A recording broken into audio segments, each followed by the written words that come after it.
बेटी, मेरा शरीर ठीक नहीं लग रहा। लगता है कि अब ज्यादा दिनों तक तुम्हारे साथ नहीं रह पाऊंगा। मुझे तुम्हारी बहुत चिंता हो रही है। मेरे जाने के बाद तुम सब कैसे संभालोगी? कौन तुम्हारी देखभाल करेगा? अरे बाबा, ऐसी बातें मत करो। आपको कुछ नहीं होगा। हम है ना, हम आपको कुछ भी नहीं होने देंगे। हाँ बाबा, आप बिल्कुल ठीक हो जाएंगे। आप बिल्कुल भी चिंता। कि वह अब इस दुनिया से जाने वाला है। मुझे लग रहा है कि अब मेरे पास बहुत ही कम दिन बचे हैं। बाबा, ये आप कैसी बातें कर रहे हैं? चुपचाप लेटे रहिए, आपको कुछ नहीं होगा। बेटी, अगर मैं तुम दोनों की शादी करवा पाता तो मुझे बहुत सुकून मिलता। ऐ खुदा, मेरी बेटियों का ख्याल रखना। बाबा, अगर आप ऐसी बातें करेंगे तो हमारा क्या होगा? प्लीज चुप हो जाइए। ऐ खुदा, मेरी बेटियों का ख्याल रखना। अब बस तुझ पर ही भरोसा है।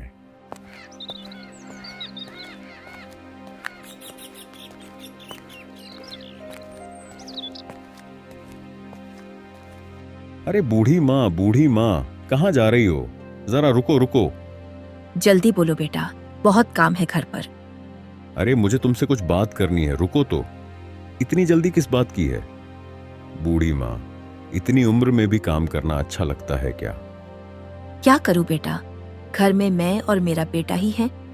बेटा भी बहुत काम करता है, कोई और है नहीं तो मुझे ही दौड़ना पड़ता है। अरे तुम्हारा बेटा बड़ा हो गया है, उसकी शादी क्यों नहीं कर देती? वरना उसे लड़कियां नहीं मिलेंगी। हाँ, यही तो मैं अपने बेटे से कहती हूँ, पर वह सुनता ही नहीं। इस उम्र में घर के सारे काम कैसे संभालूं? घर में रोज काम को लेकर झगड़े होते हैं। अब पता नहीं उसे कोई अच्छी लड़की मिलेगी या नहीं। अरे यही तो कह रहा हूं, आसपास गांव में लड़कियों की बहुत कमी है। कई लड़के शादी नहीं कर पा रहे हैं अच्छी लड़की न मिलने के कारण। और तुम्हारे बेटे के पास न तो रूप है न ही बहुत सारा पैसा। लड़की ढूंढने में बहुत दिक्कत होगी, पहले ही बता रहा हूं। हाँ बेटा, पता नहीं खुदा ने हमारे नसीब में क्या लिखा है। कोई अच्छी लड़की मिले तो बताना बेटा। हाँ हाँ, बिल्कुल बताऊंगा। चलो चिंता मत करो। अच्छा, अब मैं चलता हूं, तुम भी अपना काम कर लो।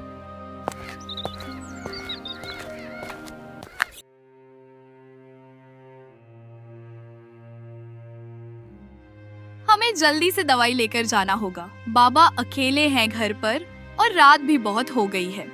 आसपास किसी की आवाज भी नहीं आ रही। हाँ बहन, जल्दी चलो। अरे, ये आवाज किधर से आ रही है?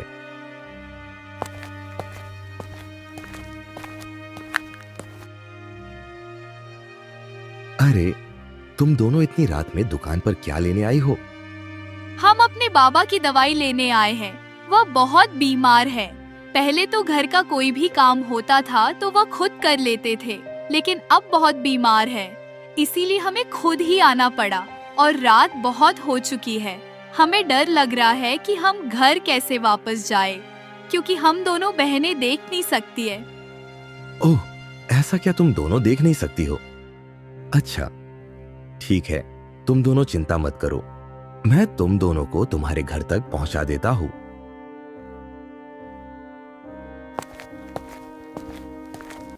सलाम प्रधान जी। आओ आओ, तुम्हारा ही इंतजार था। बताओ, आज सब कुछ ठीक चल रहा है? कोई खबर सुनाओ। हाँ प्रधान जी, गांव की खबर तो ठीक है, लेकिन यहाँ की सड़कों की हालत बहुत खराब हो गई है। सारी सड़कें टूट गई हैं और गाड़ियों के लिए अब सफर करना बहुत मुश्किल हो चुका है। जब बारिश आती है तो पानी कई दिनों तक सड़कों पर ही भरा रहता है। सड़कों के टूटने की वजह से कई लोगों को नुकसान भी हुआ है। तुमने ये सब पहले मुझे क्यों नहीं बताया? चलो, अब मैं तुम्हें इनकी मरम्मत के लिए पैसे देता हूं। जितनी जल्दी हो सके नई सड़कें बनवाओ। हाँ हाँ प्रधान जी, ठीक है, लेकिन इस बार थोड़ा ज्यादा पैसे दीजिए, क्योंकि समय के साथ साथ चीजों की कीमत भी बहुत बढ़ गई है। हाँ हाँ, तुम बिल्कुल चिंता मत करो, मैं पूरा हिसाब किताब करके ही पैसे दूंगा। हाँ, इस पैसे का आधा तो मेरी जेब में जाएगा और आधे से थोड़ा बहुत काम करवा ही दूंगा, क्योंकि सड़क तो वैसे भी सही है। आपका बहुत बहुत शुक्रिया हमारी मदद करने के लिए। अच्छा, ये बताओ तुम्हारे पिताजी कहाँ हैं?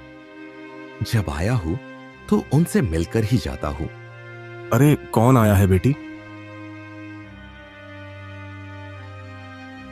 बाबा देखिए, आपसे मिलने कोई आया है। हाँ बेटा, कौन हो तुम और इस समय मेरे घर पर कैसे आना हुआ? सलाम। आज आपकी दोनों बेटियां मुझे दुकान पर मिली। वे आपकी दवाई लेने आई थी, लेकिन रात बहुत हो चुकी थी और वे बहुत डरी हुई थी कि अकेले घर कैसे जाएंगी और वो देख भी नहीं सकती। इसलिए मैंने उनकी मदद की और कहा कि मैं उन्हें घर तक छोड़ दूंगा। हाँ हाँ, बहुत बढ़िया बेटा, बहुत बहुत शुक्रिया। हाँ, आप बस जल्दी से ठीक हो जाइए, अच्छे से खाना पीना करिए। अरे नहीं बेटा, मेरी उम्र अब ज्यादा नहीं बची है। सुनो बेटा, तुमसे एक अनुरोध है मेरा। मेरी बेटियों का थोड़ा ध्यान रखना और अगर तुम्हें इनमें से कोई पसंद आए तो उससे शादी कर लेना। ठीक है, अगर ऐसा है तो मैं अपनी माँ से बात करूंगा और आकर आपको बताऊंगा। और हाँ, आप चिंता मत कीजिए, मैं आपकी बेटियों का ख्याल रखूंगा। हाँ हाँ बेटा, थोड़ा ख्याल रखना। मेरे माँ, मैं आ गया। हाँ, ये तो दिख रहा है, लेकिन इतनी देर क्यों हो गई बेटा? घर में बहुत सारा काम पड़ा है। और क्या तुम भूल गए थे? नहीं माँ, ऐसी कोई बात नहीं है। आज मैं किसी के घर गया था। किसके घर? माँ, जब मैं बाहर गया तो 2 लड़कियों से मुलाकात हुई।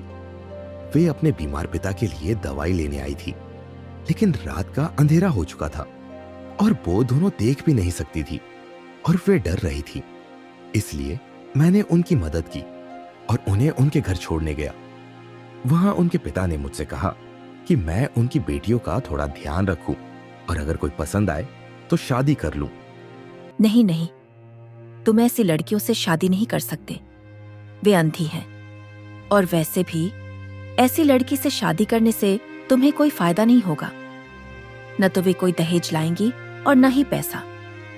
ऐसी लड़की से शादी करने का कोई मतलब नहीं।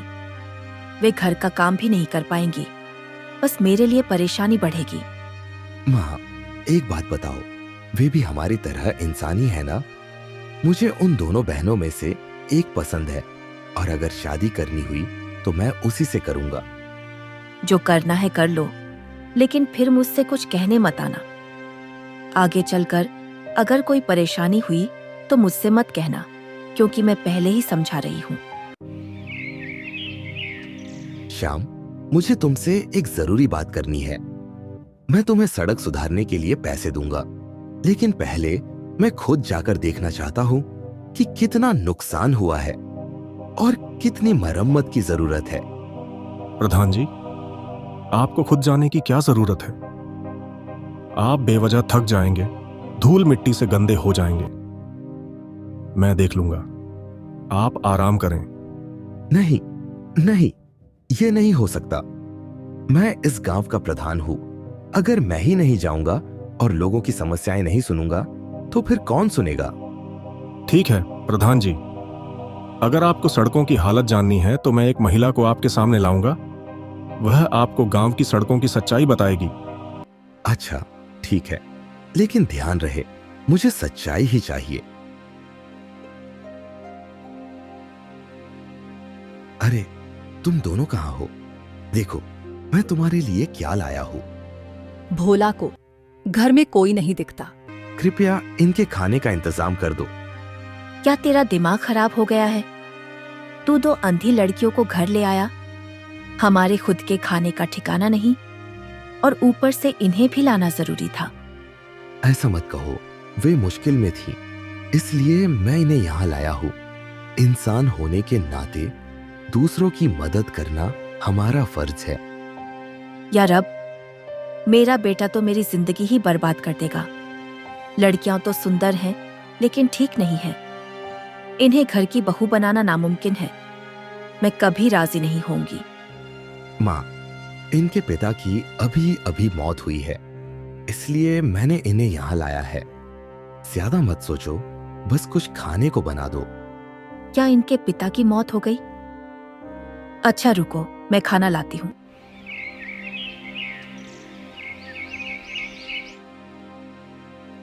प्रधान जी, हमारे राज्य में लड़कियों की बहुत कमी है। कई अच्छे लड़के शादी नहीं कर पा रहे हैं। मैं भी उन्हीं में से एक हूं। ठीक है, पर इसमें खास बात क्या है? प्रधान जी, हमारे गांव का एक आदमी 2 लड़कियों को अपनी बहू बनाकर घर ले आया है। क्या 2 लड़कियां? जरूर, इसमें कोई बात है। हाँ, उनके पिता की मृत्यु हो गई थी और वह दोनों लड़कियां अंधी हैं। इसलिए उसने दया करके उन्हें अपने घर ले लिया। उसकी मां बहुत गुस्से में है। अब देखना यह है कि आगे क्या होता है।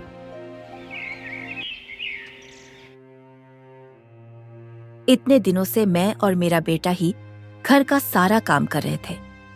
अब ये 2 अंधी लड़कियां भी आ गईं, तो अब कौन करेगा यह सब? मेरा तो मन कर रहा है कि घर छोड़कर भाग जाऊं। आप चिंता मत करें, हम अपना काम खुद करेंगे। रहने दो, मुझे खुश करने की जरूरत नहीं। तुम्हारी तो आंखें भी सही नहीं हैं। फिर तुम घर के काम कैसे करोगी? माँ, मैं आपको एक सच बताना चाहती हूँ। मेरी छोटी बहन की आंखें हमारी माँ की मृत्यु के बाद मेरी बहन अंधी हो गई थी। उसके मानसिक संतुलन को बनाए रखने के लिए मैं भी खुद को उसी की तरह अंधी बनकर दिखाने लगी ताकि उसे कोई तकलीफ न हो। ये क्या तुमने अपनी बहन के लिए इतने सालों तक अंधी होने का नाटक किया? तुम सच में बहुत अच्छी हो। मुझे माफ कर दो, मैंने तुम्हें गलत समझा। ऐसे ही काफी दिन बीत जाते हैं।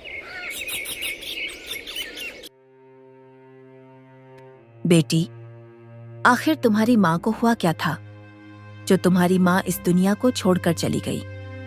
माँ जी, मेरी माँ की बहुत ज्यादा तबीयत खराब थी, लेकिन अपने प्रधान जी के नौकर श्याम ने हमसे कुछ पैसे उधार लिए थे, लेकिन उसने हमें हमारे पैसे नहीं लौटाए, जिसकी वजह से मेरी माँ का सही से इलाज नहीं हो पाया। इसलिए मेरी माँ इस दुनिया को छोड़कर चली गई। क्या तुमने यह क्या कहा? ये सब प्रधान के नौकर ने किया।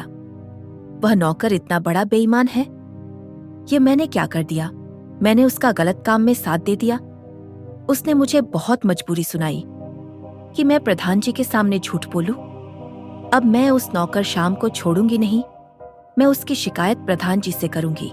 प्यारे दोस्तों, हमें किसी लालच के बगैर ही दूसरों की मदद करनी चाहिए और हमें हमेशा मजबूर लोगों का साथ देना चाहिए। प्यारे दोस्तों, अगर वीडियो पसंद आई हो तो वीडियो को लाइक, कमेंट और चैनल को सब्सक्राइब करना बिल्कुल ना भूलें। Thank you.